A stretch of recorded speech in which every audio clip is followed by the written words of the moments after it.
Good afternoon, everybody. Welcome to today's virtual program entitled Confronting Slavery, Family History in the Hudson Valley. And we're delighted to be joined today by Deborah Bruno and Eleanor Meyer, who are our featured speakers.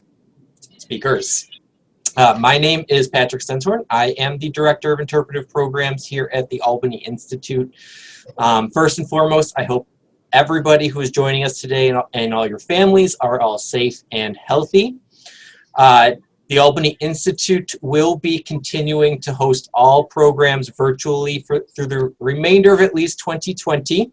We do have several upcoming programs in early November, which are related to one of the current exhibitions that is on display, Fellow Citizens DeWitt Clinton's Broadsides of the Early Republic. On November 12th at 7 p.m., Dr. Joseph Adelman, who is Professor of History at Framingham State University, Massachusetts, will deliver a talk entitled Print and Partisanship in Early New York State.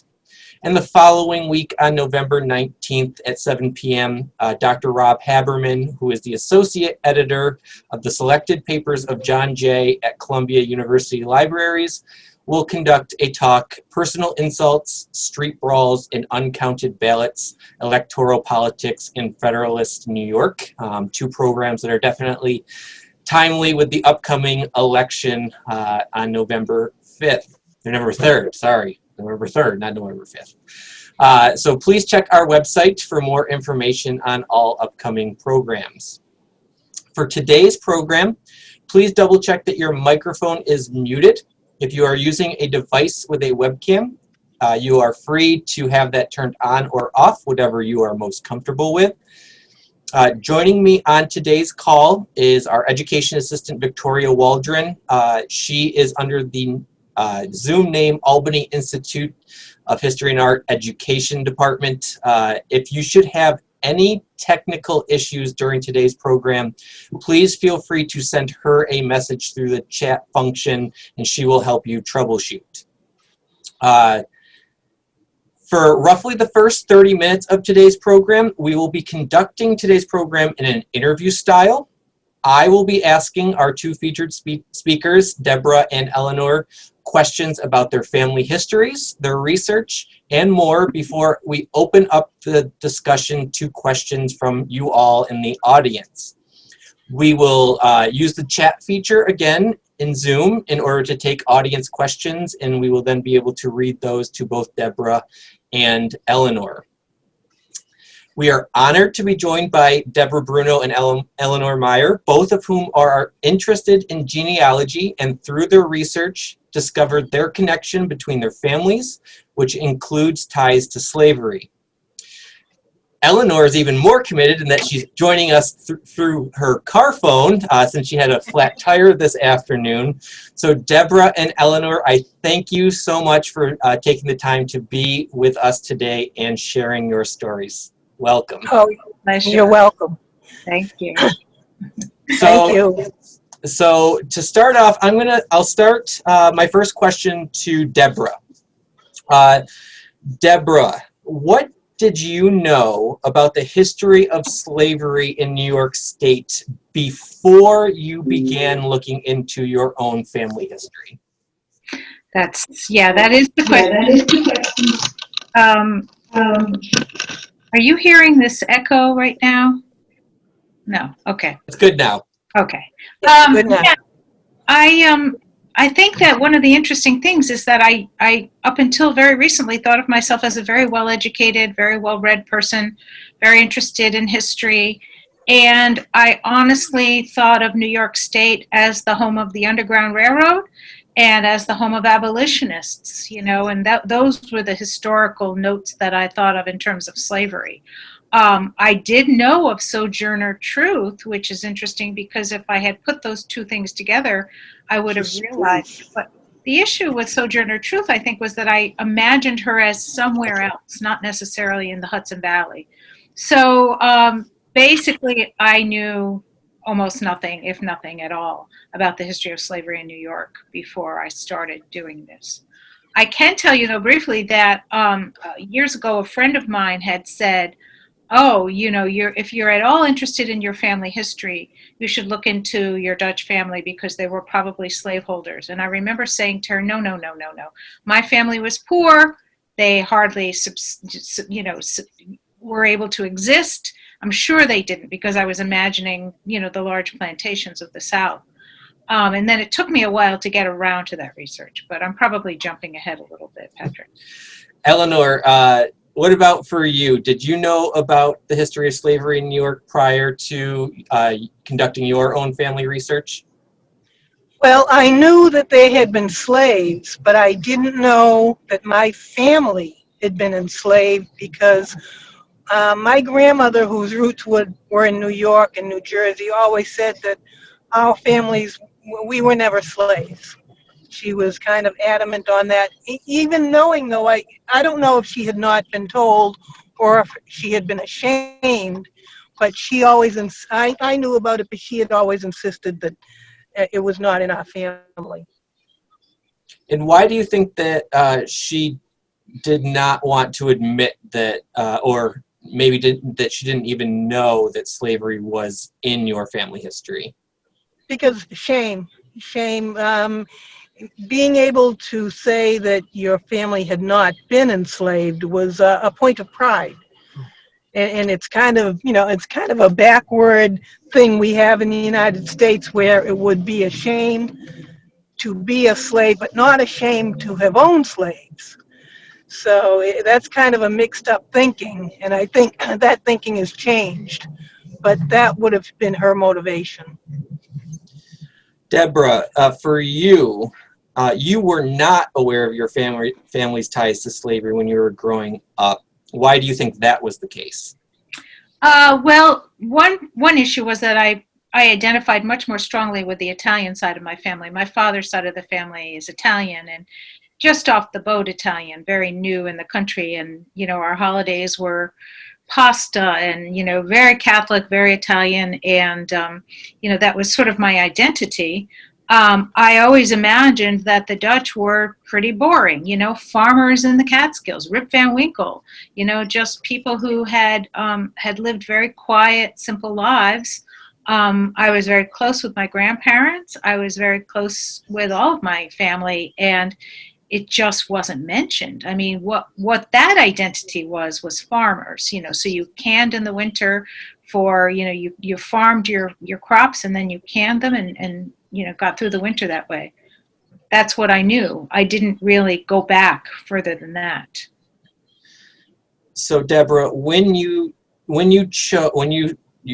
friend said you probably should look into your Dutch side, and you started exploring your family history, where did you start that search? What resources or what documents did you go to start finding that information? I did the kind of the traditional shortcut, and I subscribed to Ancestry.com, which is an addictive sort of thing where you start going back. But I also made the mistake of tracing my grandfather's, my mother's father's side of the family, and they were fairly poor. Their family name was Van Valkenburg, and that line tended to be up in the mountains, and a lot of the mountaineers didn't own slaves. And I made the mistake of not tracing my grandmother's side, and then when I did, and her maiden name was Collier, which is not necessarily a Dutch name, but there were a lot of families in the Hudson Valley who were of Dutch culture. They intermarried with the Dutch families, but they weren't necessarily genetically Dutch. Anyway, I started doing that research, and I started finding wills in which my ancestors were bequeathing their enslaved people to their descendants. I started finding census records starting from the first federal census in 1790, in which they just checked off the number of slaves they had in the census, and it was like turning over rocks. Every time I would find another ancestor, chances are that ancestor would have slaves listed on their census. And Eleanor, for you, in terms of the resources, when you started looking into your family, did you find it, since they were enslaved, did you find it more difficult to find sources that were reliable about your enslaved ancestors? I hope you can hear me. You are getting a little tinny. Can you hear me? We can hear you, yes. Okay. I was lucky where a cousin's wife had done a lot of the genealogy. She did a lot of the legwork. So, and she's the one who actually went out to New York. But it is more difficult because a lot of them didn't have names, last names, birth certificates. Things like that really don't show up before, say, 1830. So to find information, say, pre-Civil War is difficult. But going back, that far, just there isn't that documentation that you have with white families. So it can be, and it takes a lot more legwork and a lot more speculation. Deborah, when you first discovered a will by one of your ancestors, which was bequeathing human beings to his children, what was your reaction to that discovery? Well, the interesting thing was the very first will I found was Isaac Collier in 1796. And Collier was my grandmother's maiden name. So that felt very, very close. And then, I found the actual handwritten will through Ancestry. And I looked at the letters, and I actually kept enlarging the print because I thought, no, I can't be seeing that right. Is that right? Does that say a Negro wench named Marie? And I kept looking and realizing this is undeniable. This is something I can no longer, sort of miss because it was right there. And I just felt this gut-wrenching, sort of sickening feeling where I felt this is now in my family, and this is now something that I have at the very first a responsibility to know more about. What was the date of Isaac Collier's will? 1796. 1796. So, and as I'm sure many people probably know, New York State officially ended slavery 1799, July 4th, 1799, but that it was a rolling emancipation. It was a very gradual and slow emancipation. So that if you were born before July 4th, 1799, you were enslaved. Afterwards, you served a period of indenturitude. So you weren't necessarily free in the same way that we would assume freedom was. So then this became, as Eleanor and I call it, a rabbit hole where you start falling down and trying to find all the information on all the people and who they were and what happened to some of the people. And that brings me to somebody who connects your two families together, because it was in that same vicinity. So Eleanor, could you tell us who was Mary Vanderzee, and how does she connect the research that you and Deborah have both conducted? Well, it was wonderful finding Mary. Mary Vanderzee was born in 1800, so she was born free to enslaved parents. But she lived until 1906 or 7, I forget which. So she lived over 100 years and was able to live right into the 20th century. So, and not only did she live that long, but she lived in the town where they actually documented some of her life because she had lived so long. And I'm going to tell you, it brought tears to my eyes. There are things that make you cry, because it was important, because we were able to find her parent, through her, because of her longevity, we were able to find her parents, some of her brothers, and her children. And so that's a remarkable resource. And we found so much we were able to find out a lot about her because of her longevity. Because she lived to be either 106 or 107 years old, right? And there was a newspaper article written about her when she turned 100, is that correct?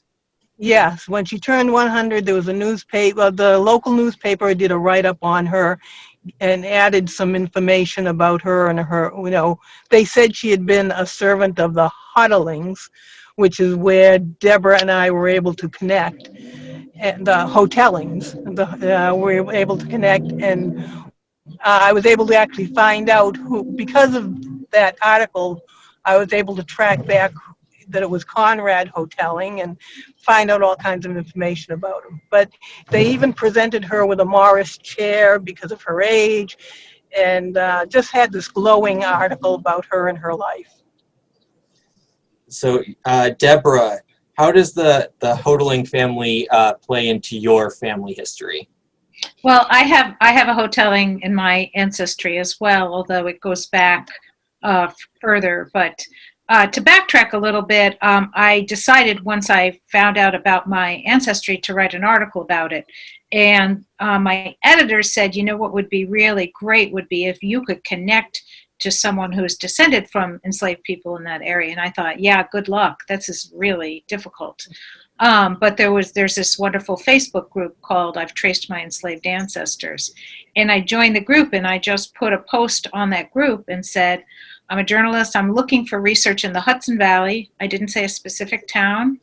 And within 24 hours, I had an email from Eleanor saying, I'm actually descended from slaves in Coxsackie, which is exactly where I'm from, exactly the town. So it was just this wonderful serendipitous moment.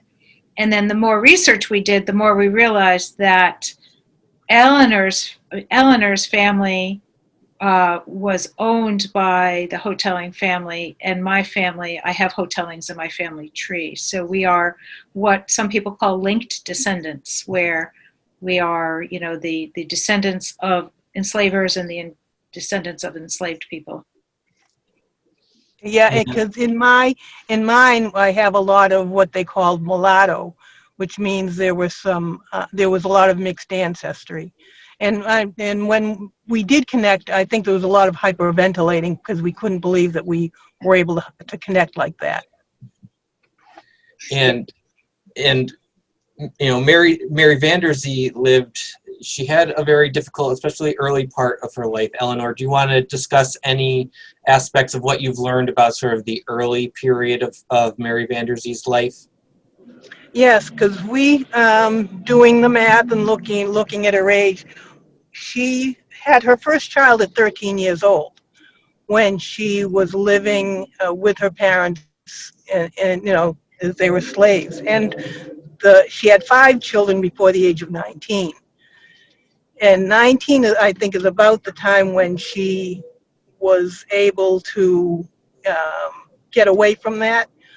But those children were also listed as mulattoes, which means she was probably raped. She had, 5, and I actually looked even closer. She had children from the age of 13 to 19, and then she didn't have any more until her first, what we found, her first marriage in 1826, I believe. She didn't have any more children from the age of 19 to the age of 26 when she was married. So it must have been awful. I mean, there had to have been some things going on that we won't know about. We don't know who the person was, but her life had to, from, I'd say, birth to 26, must have been extremely difficult. And Eleanor, when you saw Deborah's post on this Facebook group, and so Facebook played a large role in both of you connecting, what motivated you to want to reach out to Deborah? And have you reached out to any others that may have, any other white people who may have ancestors who are related to your ancestors as well? And what kinds of reactions have you gotten from others that you've tried to connect with? Well, I was so thrilled when I saw Deborah's post because she answered, and of course because it was right where I was from. But it's a very difficult thing for some reason when you try to connect with white family members who may have been have held people enslavement or may even be related, because there are some people who we share DNA, and they don't want to discuss it. We call it slamming the door. When you tell them that you are black and you're, looking for your black ancestry, they really don't want to deal with it. They don't want to talk to you, and it can be difficult. Deborah was a totally different situation, where when I saw that she was white and wanted information and was open to it, I was a little skeptical about that she really would want to know, because it's what happens. People don't want to deal with it. Why don't you think they want to deal with it? I don't know. I mean, to me, it's history, and it's not like, I don't know. It's not like I'm trying to claim kin or anything like that, or ask for reparations. I think some people don't want to deal with the messy part of their ancestry. They want only the clean, neat, my ancestors work hard, we did the right thing, and here we are, and they don't want to deal with the mess. Deborah, for you. Oh, sorry, Eleanor, go ahead. Oh, I was going to say, I find the messy parts the most interesting. Deborah, for you, have you tried to make contact with any other descendants of people that your ancestors may have enslaved, and what is the type of response that you've gotten from others? I tried. I had one other research possibility, because I found an affidavit that was filed by a woman that had been enslaved by Casper Collier, Isaac Collier's son. She came back to him 20 years after he had sold her and abandoned her infant, which is what they did in the Twilight period. She came back to Casper in 1823 and was filing an affidavit in which she was enlisting his help to get help for her daughter, who had been bounced around from owner to owner. Even though she was technically free, she was bounced around from owner to owner. And then the language gets a little murky. But what I do know is that the enslaved woman's name was Nancy Jackson, and she took the name Jackson when she married. So I started trying to build out a Jackson family tree from Albany, and you can imagine how hard that would be, because the name Jackson is so common. So I basically did the thing that you're really not supposed to do on Ancestry.com, which is jump to a lot of conclusions, and made these things that I thought led me to a woman who lived in the Hudson Valley, who was clearly African American and had a long family history, but probably not descended from the same Jackson family. I reached out to her. She was very polite. She was actually surprised that I found her, because I used a lot of sneaky journalistic ways to find her. And she was very polite and seemingly interested, but then said at the end that she was a little busy and she wasn't necessarily going to want to try to straighten this out with me. So that ended up with a kind of a dead end. Not anyone's fault. I think it was just my sloppy research. We just had a request in the chat box, which I responded to, about your article that you wrote in the Washington Post, which kind of was going to lead into my next question, Deborah. Since you've written this article, which came out in July, I believe, over the summer, have you had other people who reach out to you and tell you their own stories after reading your article? Many, yes. In particular, people from New York. And people from the Hudson Valley, and especially people with Dutch ancestry, have reached out and said, I had no idea. I will now look into this. This is really useful. Thank you. I've had some really wonderful, of course, if you're the type of person, as I am, who reads every comment in response to every email that I receive, some of them are not always positive. Some of them wonder why I'm digging this up now. But most of them, I would say the vast majority, were very, very positive and very, very interested in then going on and doing their own research for their own family history, including a wonderful woman named Robin Young, who is the host of Here and Now, the NPR program, who comes from, Eleanor, help me out, Vander something. Vanderzee? No, Vanderzee? her family was not Vanderzee, Robin Young's family. It was something. Oh, wait a minute. I remember. I forget. Anyway, so she comes from a Dutch family in Amsterdam, New York, and so she said she was going to do her own research. So yes, I've had wonderful letters. I actually had, Eleanor and I both had an email from a woman who is descended also from Mary Vanderzee, who lives in Pennsylvania, so she was interested in that. So we've had just incredible reaction in that way.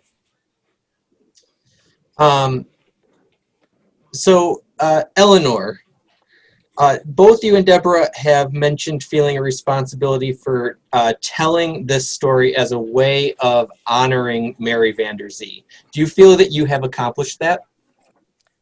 Yeah, I think so.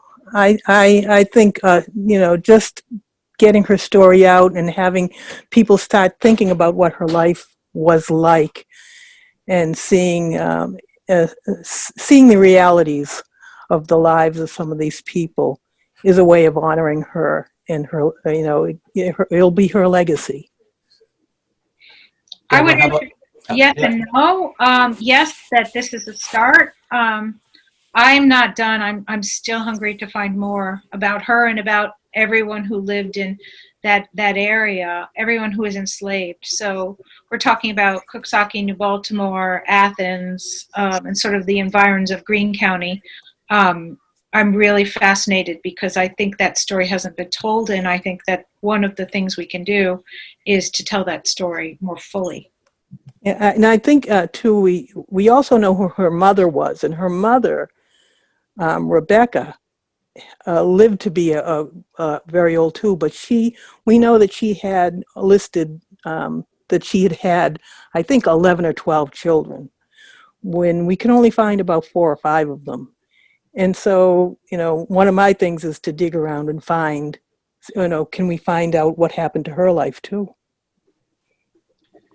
Deborah, we have a question from Joseph in the chat box. If you could give us a quick digest of your article from the Washington Post. Yes, wonderful. And if anyone, also, I do have a PDF. If you don't have a subscription to the Washington Post, I can cheat and send you a PDF. But the digest is a lot of what we've covered, the ground of what we've covered, which is that I had identified as Italian with just a little glancing attention to the Dutch ancestry. When I found my ancestor, Isaac Collier, I knew I needed to do more. And so by doing more, I found his will, I found all of this information about slavery in the Hudson Valley. But I still felt unsatisfied. And the real moment of truth for me was connecting with Eleanor and learning the story of Mary Vanderzee and her extended family. And then secondly, having that aha moment of realizing that we were linked. And so we paid our respects to Mary Vanderzee by visiting her grave, which is at Riverside Cemetery in Coxsackie. And we also visited one of the last homes that she lived in and looked at it from the outside and had lunch by the river where Thomas Vanderzee, who was also Eleanor's ancestor, had worked as a boatman. So it felt very moving to be able to kind of walk the same places that she had walked. Can I just have a quick question, Patrick? I'm at home now, and I was wondering if I could check in on my laptop. Is that okay? Yeah, absolutely. If you want to try to do a quick switch over from your phone to your laptop, absolutely. Okay. So. Well, while Eleanor is doing her little bit of a switch over, we've had a couple questions from the chat box. So we have crossed the 30-minute mark. So if anybody does have any audience questions that you want to type into the chat box, please feel free to do so, and we'll go ahead and ask your questions to our two speakers today. So Janine has asked, and I'll start with you, Deborah, while Eleanor is making her switch. Have you worked on the conference called Coming to the Table? It's a conference that brings together ancestors of enslaved people with ancestors of their former owners to help heal trauma. From what I have seen, there has not been a northern story featured at a roundtable or discussion. So have you ever heard of that conference, Coming to the Table? Yes, I went to a meeting of Coming to the Table in Rockville, Maryland, and actually was meeting people at Coming to the Table that then connected me to the Facebook group. I haven't, the meeting I went to, and I have to admit I haven't given it an enormous amount of time, but the meeting I went to was really about confronting current racism and current attitudes. And I'm not belittling that at all, but I was imagining that the group would talk more about history and about sort of the effect of what the name of Coming to the Table is based on a line from Dr. King, Dr. King's I Have a Dream speech, which is where he says, I have a dream that the sons of slaves and the sons of slave owners will come together at the table of justice. And so I had imagined that that's what the meeting would be about. And the meeting I went to was about current racial justice, which is also important, but wasn't really necessarily what I was looking for at the time. We have a question from, Jalise, I'm going to say. Have either of you, I'll start with Eleanor, have either of you done your DNA, and have you found any link, I think, between the two of you, or have you found links to DNA to others? Yeah, I had my DNA, and I have, there were a couple of people who do have Hotelling in their DNA, and I've tried to contact them. They haven't contacted me back. So yes, there is some kind of, there is a connection, but it's hard to find out where and why. Deborah? Yeah, I've done my DNA. I don't have anybody in the Hotelling family in my DNA, but that's not necessarily anything other than there are no current people that I'm connected to. But I have a funny kind of backstory, and part of the reason for that is my ancestor Katrina Hotelling was in the 1600s, so she married a Vandenberg, and then that line is what goes through my DNA, I think, a little bit more strongly. But my sister-in-law is a Hotelling, so my brother married a woman who's from the Hotelling family. Her mother was a Hotelling, and her brother has said he was going to do his DNA, so we may have some DNA connections that way as well. One of the things and I'm sure anyone who is from upstate New York knows this, but one of the interesting things about this area is everyone is connected to everyone else. There is such overlap that it's almost hard to kind of even begin to explain these kinds of things. Question. I have one second. I have a question from Joseph in the chat box. Joseph asks that his ancestors are Black Van Hosens, I think that's how you pronounce it, and Van Allens from Coxsackie. Have either of you come across either of those family names? Did he say Van Allen? Van Allens, yes. Oh yeah. Mary Vanderzee had a daughter who married a Van Allen. So all her descendants were Van Allens. So maybe we're related. I've come across that name as well quite a bit. I mean, I've spent many hours just reading through the census pages line by line, because as I'm sure you all know, census takers were very sloppy in the way they wrote names. And so they would get names wrong, they would get data wrong, and they would spell names all kinds of crazy ways. So you really sometimes had to do just a deep dive line by line by line by line. Yeah, it can be convoluted, especially because you have a lot of, you'll have brothers and cousins and sisters and aunts, and they all have the same name, and some of them might only be separated by 5 or 10 years in age. So it can be convoluted. Peter asked if either of you can talk about the Vanderzee family that owned Mary and other enslaved people. His research finds Vanderzee ancestors who settled in and around Albany from Storm Vanderzee. Storm. Yeah, Storm. I'm actually from Storm Vanderzee, so I love his story. For those of you who don't know, Storm Vanderzee was born on a boat coming from Holland to the New World. His original name was, I think, Klaus Bradt, B-R-A-D-T. and his middle name was Storm because his parents named him Storm. And he decided when he came to the New World, he would rename himself Vanderzee, from the sea. So those white people settled in the Albany and then Hudson Valley area and had enslaved people, and that's where Eleanor's family takes its name. So it's a fascinating sort of weird link. In one of my, I know it's in that newspaper column, they referred to, or maybe somewhere else, they referred to Jack Vanderzee as Vanderzee's Jack, because they had been enslaved, or his family had been enslaved, so they took the name Vanderzee. But as I said, he was also listed as mulatto. We don't know if he was, his mother had had a child with a Vanderzee or not, but he was referred to as Vanderzee's Jack, and then he became Jack Vanderzee. So yeah, the Vanderzees they're a different crowd. Eleanor, I'll ask you this question since you had a little bit more previous knowledge of New York State slavery. So Joan asks if you have any idea or estimation how prevalent slavery was in New York, or even the North as a whole, and how and why this part of America's past escaped documentation for all these years. Well, because in the North, it wasn't, you didn't have the huge plantations. Once you would have a lot of the slave-owning families didn't have, sometimes more, at the most 4 or 5. You didn't have 20, 30, and whole families like that, 30 people. You'd have 4 or 5.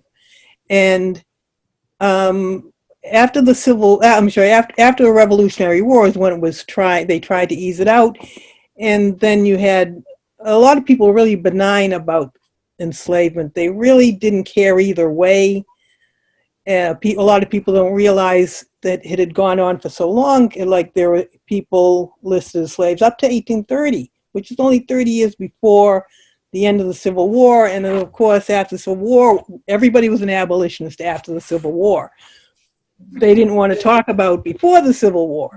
So I think that's why it's kind of a hidden history, where people really didn't want to look at it. They wanted to forget that we weren't all that benevolent, we're going to free the world kind of people. And I think that's what happened. But yeah, I think because it didn't gain the foothold here, it wasn't as insidious, it was as painful, but it wasn't so, it wasn't so all enveloping as it was in the South.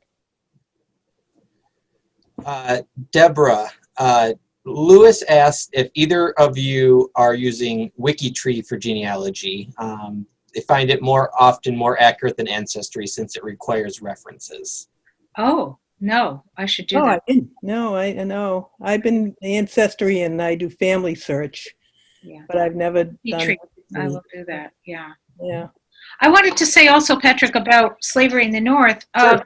There were periods of time, sort of at the end of the 18th century, early 19th century, pretty much the end of the 18th century, where some of the towns, the percentages of enslaved people was 18 to 20% of the population, which still in terms of numbers wasn't large numbers because these were not large towns, but it was still a fairly high number of enslaved people. And one of the searing questions for both of us is, what happened when slavery was gradually rolled out? Like, where did people go? Some people probably ran away. Some people probably died. Some people were sold, and so they could bounce around from owner to owner. And some people probably were sold south as well. So I think there's this odd combination of just sort of people just disappearing from the records. And then some people they were technically freed, and then they went and lived on the farms of their former owners and worked as servants for the same owners. So they stayed, in the same place with almost the same conditions for a long time. Yeah. But there's still an enormous amount of mystery about what happened to so many of those people, and that's the real question. Yeah, yeah. Because even in New Baltimore, where my family's from, there did seem to be quite a few. But now, I think probably by I think by the time Mary was old, her whole family had moved out except for one son. And we know all these black families had left and gone elsewhere. And then, there was a question of why and where. So we have a few comments in the chat box. From Izuno saying that there was quite an abolitionist community here in Albany before the Civil War. Joan said, interesting question. In light of the great migration of freed slaves from the south to the north. And Peter followed up saying, to follow on Eleanor's earlier point, I also have Hudson Valley and New England Quaker ancestors who enslaved people, which is interesting because Quakers are oftentimes very early abolitionists. Another question that Dutch owned both black and Indian slaves. Have either of you come across any Native American DNA in your ancestry? No. I have. I actually, oral history says that Rebecca Dunbar, who was Mary's mother, was part Native American.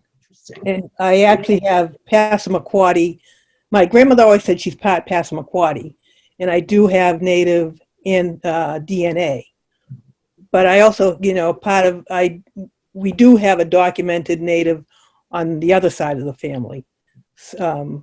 So I'm not sure where it was, but the Native Americans were able to escape. This was their land. They knew how to kind of get out of it. And then you had the whole Trail of Tears thing, but that's a whole different issue. But it was much more difficult to enslave natives because they did have an out. And that's why enslavement of blacks worked to their advantage much better. Yeah, the Native Americans really didn't, a lot of them just didn't survive, influx of. And a lot of them, because, what they would do was they'd send them to the West Indies. Because this was, if they were here, they knew the land, they were able to escape, they were able to, find sympathy with other tribes. But if they were rounded up or whatever, enslaved, they take them to the West Indies. When West Indies sell them down there is a way of cashing in, I guess you'd call it. Pamela asked, and I'm going to assume this is about trying to be able to find where former enslaved people went. Is it possible that black rural and small town residents moved to urban areas to try to find factory work? Or maybe a larger African-American community? Eleanor, I'll address that to you first. Yeah, well, I think, it's hard to say. Now, with my family, I knew that for some reason, being boatman was a big employment for black males. And I just discovered that when I found out that the Vanderzee sons, well, most of them were boatmen on the Hudson River. But I don't know about the factories. I really don't know, can't say where a lot of these people went. They might have gone to the cities, but the cities too, there was discrimination there where they'd only hire whites. It's difficult to say. It is difficult. Some did go to Canada. Some left for Canada and became farmers. So it's difficult to say exactly where they went. I think quite a few did go to New York City in particular, though, because there was employment there. In fact, one of Mary Vanderzee's granddaughters, wasn't she a seamstress in New York? Yeah, but she had gone, for a private family. So I think they'd probably find work with private families as servants as opposed to going to the factories. True. Yeah.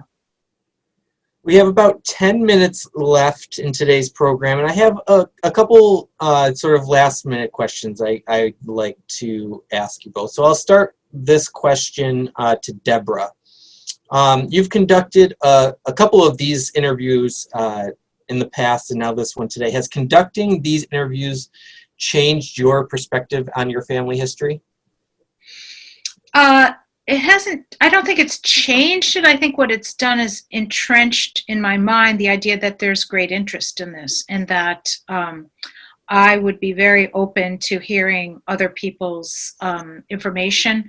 I was mentioning to all of you, I was mentioning to Patrick before this opened up that maybe today someone would say, oh, I have this great resource that you don't know about that I want to tell you about, and open up some great, sort of great wealth of information.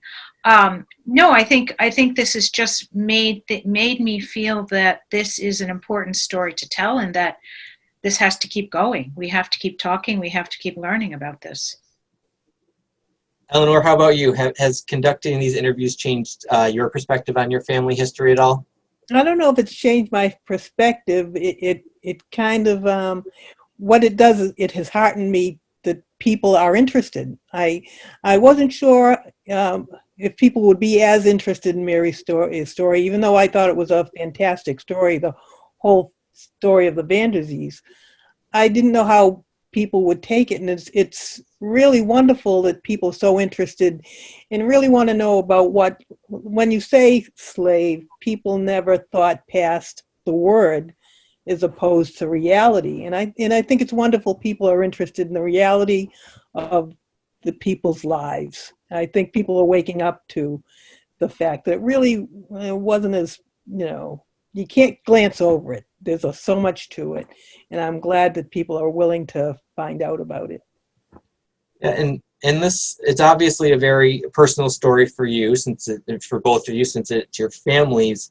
Are there any lessons that you think we can, I'll address this to Eleanor first. Are there any lessons that you think we can learn from your stories related to the current national dialogue around slavery, race, and monuments to people who owned slaves?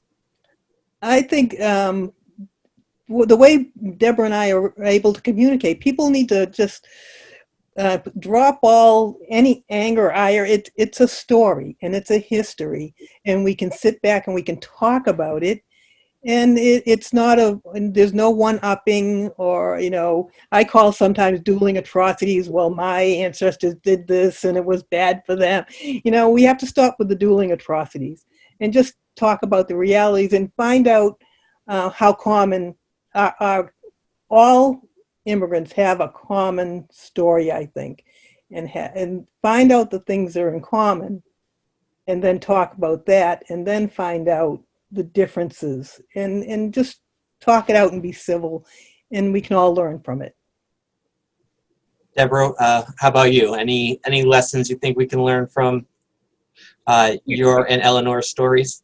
Definitely. I think the lesson is there is no one who does not have a responsibility to know and to sort of uncover truths. As a white person, I really feel as if there is a complicity. There was a wonderful book written about slavery in Connecticut called Complicity that I highly recommend. But I think that part of my job now is to also show how I agree with Eleanor that, yes, this is not something that has to have rancor or anger connected to it. But at the same time, I do think that we all have a responsibility to understand what this history was and to not feel different from or superior to people who feel that they were hurt by this. In other words, no one can be disengaged from this process. We are all part of this process, and we all have to learn.